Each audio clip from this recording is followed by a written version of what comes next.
Bonjour chers auditeurs de l'ODJ Média, notre chroniqueur de l'ODJ, Noureddine Batige, partage son avis et sa réflexion, dans un article qu'il a intitulé « Impact du conflit au Moyen-Orient sur l'offre mondiale de pétrole ». Qu'on écoutera ensemble dans ce podcast, notre journaliste ouvre sa réflexion de la manière suivante. Les 3 scénarios de risque perturbateurs de la Banque mondiale. Bien que l'économie mondiale soit en bien meilleure position que dans les années 1970 pour faire face à un choc pétrolier majeur, une escalade du conflit en cours au Moyen-Orient, qui vient s'ajouter aux bouleversements causés par l'invasion russe de l'Ukraine, risque d'entraîner les marchés mondiaux des matières premières en terrain inconnu, alerte. Depuis Washington, un communiqué de presse afférent au dernier rapport Commodity Market Outlook, tout récemment, publié par la Banque mondiale. Notre chroniqueur enrichit son discours de la manière suivante.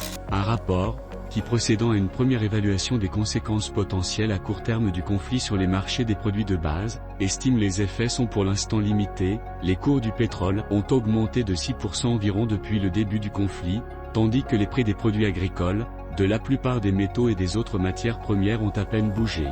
Néanmoins, nuance le dit rapport, les perspectives s'assombriraient rapidement si le conflit s'intensifiait. Aussi, retient-il à ce titre, 3 scénarios de risque qu'il décrit ainsi, et dont les impacts dépendraient du degré de perturbation des approvisionnements en pétrole. Selon un scénario de perturbation limitée, l'offre mondiale de pétrole serait réduite de 500 000 à 2 millions de barils par jour, ce qui équivaut à peu près à la diminution observée lors de la guerre civile en Libye en 2011. Dans ce cas, le prix du pétrole augmenterait dans un premier temps de 3 à 13% par rapport à la moyenne de référence pour le trimestre actuel, soit un prix du baril compris entre 93 et 102 $.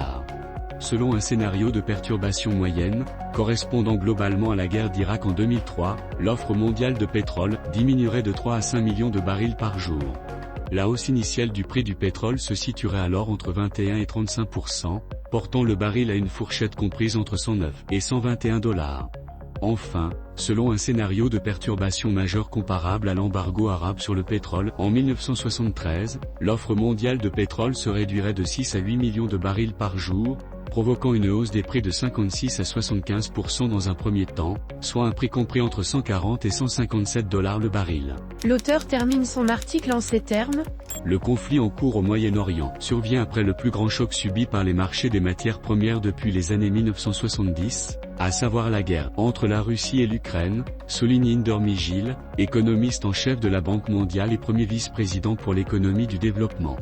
Cela a eu des effets perturbateurs sur l'économie mondiale, qui persistent encore aujourd'hui. Les décideurs politiques devront donc être vigilants.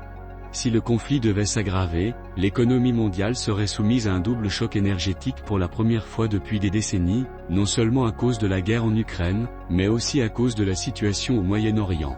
La hausse des cours du pétrole, quand elle se maintient, se traduit inévitablement par une augmentation du prix des denrées alimentaires, explique Ayhan Cause, économiste en chef adjoint de la Banque mondiale et directeur de la cellule Perspective.